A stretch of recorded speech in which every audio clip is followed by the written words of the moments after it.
예, 4.10 총선 결전의 날이 다가오고 있습니다. 내일 밤이면 승패의 윤곽도 나올 텐데요. 그 결과가 대한민국의 운명을 가를 거란 말이 나올 정도로 총성 없는 전쟁처럼 치러지고 있는 이번 선거의 상황 좀 더 살펴보고요. 앞으로 정치권의 향방까지 전망해보는 시간 이어가도록 하겠습니다.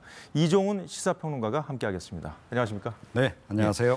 자, 여야 대표들이 선거운동이 끝나는 시간 마지막 1분 1초까지 지지층 결집에 총력을 쏟을 거로 보입니다. 꼭 투표해달라고 호소하고 있는데요. 잠시 영상 보고 얘기 나눠보겠습니다.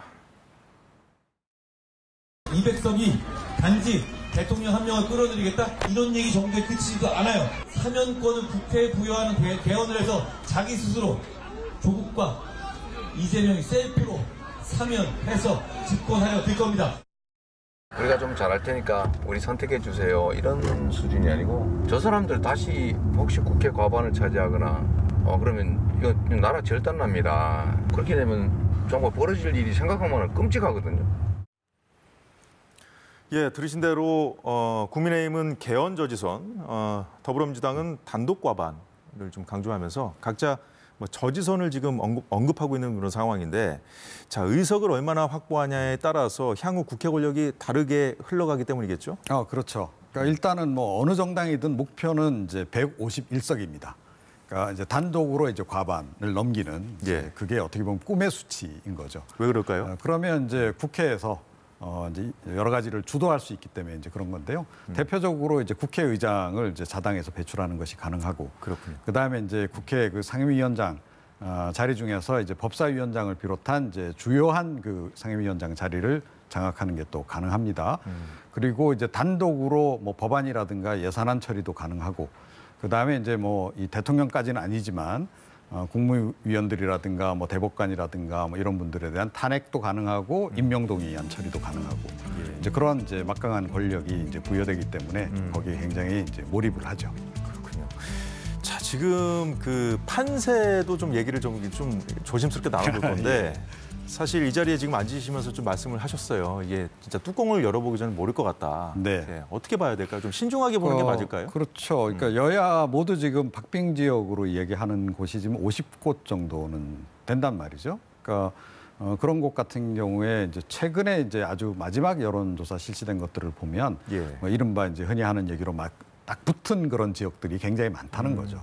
그래서 그런 지역 같은 경우에는 오차 범위 내에서도 굉장히 1, 2% 차이 이렇기 때문에 그런 경우에는 사실은 이제 그야말로 이제 끝까지 가보지 전에는 결과를 알기 어렵다. 이제 그런 겁니다. 그래서 양당 모두 지금 굉장히 긴장을 좀 하는 거고 그야말로 몇백 표라도 더 얻기 위해서 이제 마지막까지 이제 굉장히 이제 올인을 하고 있는 이제 그런 국면이라고 봐야 되고요. 특히 이번 같은 경우에 이제 사실은 여론조사 공표 기간 이제 임박해서 제일 마지막에 실시된 여론조사 결과를 쭉 살펴보시면 아시겠지만 의외로 미결정층이 많아요. 한 15% 이상 이렇게 나오는 곳도 있단 말이에요. 그 얘기는 부동층 그리고 이제 부동층의 핵심을 이루는 중도층이 아직까지 결정을 안 하고 있다는 뜻이거든요. 연령대별로 어느 층이 제일 많습니까? 과거에는 이제 40, 50대 이제 중도층도 이제 많았다 그러는데 최근에는 2030 중도층도 굉장히 많이 증가한 그런 그 상황입니다. 그래서 이분들이 이제 최종적으로 어디를 선택하느냐에 따라서 운명이 결정될 곳들이 굉장히 많은 거죠. 일단 이분들이 한 분이라도 더 많이 이제 투표장에 나오게 하는 게 좀 중요할 거고, 맞습니다. 그다음에 이분들이 어느 당을 찍느냐, 이게 결국은 승패를 좌우할 거다, 이런 말씀이시군요. 그렇게 생각합니다. 자, 어떻게든 내일 밤 늦은 시간이면 좀 윤곽이 나올까요? 어떻게 보십니까? 글쎄요, 이번에는 이제 수개표도 일부 있고 그래서 조금 늦어지지 않을까 싶어요. 4년 전보다 조금 시간이 걸리겠죠. 그런데다 워낙 박빙 지역이 지금 많은 곳으로 지금 예상이 되고 있기 때문에 박빙 지역 같은 경우에는 몇십 표 차, 몇백 표 차로 막 결정이 되잖아요. 그렇죠. 그러다 보면 엎치락뒤치락 한단 말이에요. 그래서 거의 아침까지 가봐야 되지 않을까. 그렇게 좀 생각을 합니다. 그 지역구 같은 경우에는 좀 그럴 수도 있겠군요. 자, 만약에 우리가 이제 앞서 좀 얘기를 나눠봤던 거긴 한데 여야 중에 한쪽이 과반을 확보하게 된다면 우리가 어떤 상황들을 좀 예상해 볼 수 있을까요? 네, 일단 국민의힘이 만약에 이제 과반 의석을 이제 넘겼다. 그러면 이제 이제까지 집권 초반에 못했던 여서야도 상황에서 못했던 여러 가지 이제 입법 과제들을 이제 그 처리를 할 수 있겠죠. 그러니까 사실은 윤석열 정부 초반에 여소야대 국면이다 보니 예. 어쩔 수 없이 법안 처리가 좀 어려워지니까 시행령 통치를 했단 말이에요. 그러니까 시행령에 의존하는. 그런데 이제 그 상황으로부터 이제 벗어날 수 있는 거죠. 이제 그 반면에 이제 민주당이 이제 과반 이상 이제 확보한다 그러면 예. 현재의 상황이 그대로 이어진다 이렇게 봐야 됩니다. 그러니까 여당 입장에서 또는 이제 대통령 입장에서는 상당히 갑갑한 상황이 이어질 수 있는 거죠. 네. 지금 안 그래도 지금 이런 상황이 전개돼 왔기 때문에 지금 화면으로도 나오고 있는데 네. 그래서 이제 그 여당 입장에서는 좀 일 좀 할 수 있게 야당을 좀 견제해달라 이렇게 한 번만 더 기회를 달라 이렇게 읍소하고 있는 상황이잖아요. 뭐 그런 거죠. 네. 그런데다가 최근에 뭐 아시겠지만 최근에는 워낙 이제 뭐 정권 심판론이 거세다. 그래서 야당의 뭐 압승 뭐 이런 얘기까지 나오니까 더욱 더 이제 읍소를 하지 않을 수 없는 이제 그런 그 상황인 거죠. 그런데 이번 선거가 참 그 다이나믹한 것이 예. 불과 한 달 전만 해도 국민의힘이 압승할 거다라고 그랬잖아요. 그러니까 그만큼 이렇게 요동을 좀 많이 치고 있다. 그런데 결국은 최종적으로 이제 균형을 잡아주고 예. 황금 분할을 이제 해줄 집단은 결국 이 중도층이다 이렇게 봐야 되겠죠. 그런데 이제 여든 야든 지금 훨씬 더 한쪽이 좀 더 심각하게 좀 네. 지는 경우, 이기는 경우 이제 뭐 그런 시나리오도 얘기를 하면서 지지층 결집을 좀 하고 있는 상황이지 않습니까? 만약에 제1당이 네. 180석을 차지한다. 그럼 어떤 상황들이 펼쳐지겠습니까? 그 180석이 되면 일단 입법 독주가 가능해집니다. 그러니까 여든 뭐 야든 간에 이렇게 되면 이른바 이제 국회 선진화법을 이제 우회할 수가 있는 거죠. 무력화시킬 수 있는 그런 그 상황이 되고요. 예. 국회 선진화법 아시다시피 이제 뭐 이렇게 여야 간에 쟁점이 되는 법안이 있을 경우에 일방통행적으로 이제 그 다수당이 처리를 못하도록 이제 그 좀 견제를 하도록 그렇게 만든 장치란 말이에요. 예. 그래서 이제 그 뭐 60% 이제 이상, 5분의 3 이상이 찬성해야 처리하 본회의 상정이 가능하도록 이렇게 해놨는데 180석이 되면 그거 이제 우회하는 게 가능하고요. 예. 당연히 이제 필리버스터도 이제 그 중단을 시킬 수 있습니다. 예.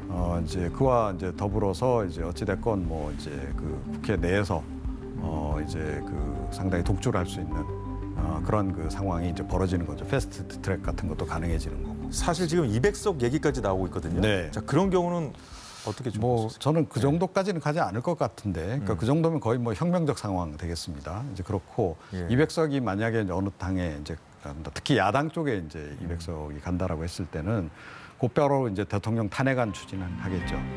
탄핵안 처리도 가능한 선이기 때문에 그렇고 뭐 그와 동시에 이제 개헌도 가능해지는 거죠. 그래서 개헌안 처리도 이제 가능해지는 거고. 자, 헌법을 바꾼다면은 네. 뭐 내각제 개헌이라든가 권력구조 개편 이런 것도 가능해지는 겁니까? 뭐 원하면 굳이 하겠다라 하면 이제 가능한데 사실은 개헌 관련해서는 그 문재인 정권 시절에 개헌을 한번 시도했던 적이 있잖아요. 문재인 대통령이 개헌안을 내서 그때 논란이 많이 됐던 게 이제 약간 진보적인 내용들이 너무 많이 포함돼서 좀 색깔론 논쟁도 있고 이제 그랬었는데 그런 이제 개헌도 이제 가능해진다 이렇게 이제 봐야 되는 거죠. 자, 이번 선거에서 최전방에 지금 뛰고 있는 선수들이죠. 보면 한동훈, 이재명, 조국 이 세 사람의 정치적 운명도 네. 이번 선거 결과에 따라서 갈릴 거라고 보십니까? 뭐 당연히 그렇죠.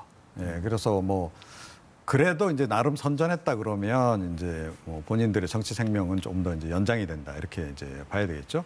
이재명 대표 같은 경우에는 사실은 과반 이상 확보를 못하면 뭐 사실은 좀 뭐 증거나 거의 다 빚진 배가 없습니다. 워낙 이제 기존에 180석 이렇게 가지고 있었기 네. 때문에 많이 의석을 내준 격이잖아요.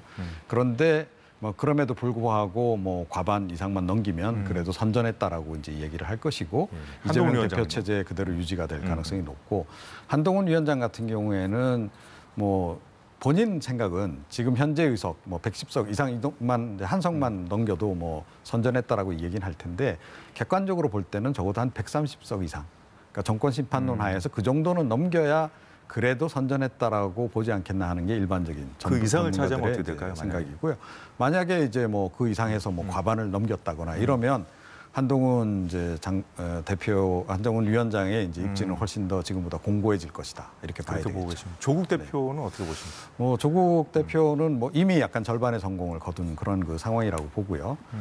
일단 이제 사실은 진보 진영 내에서는 예. 이재명 대표로부터 조국 대표로 좀 그 옮겨 탄 사람들이 굉장히 많잖아요.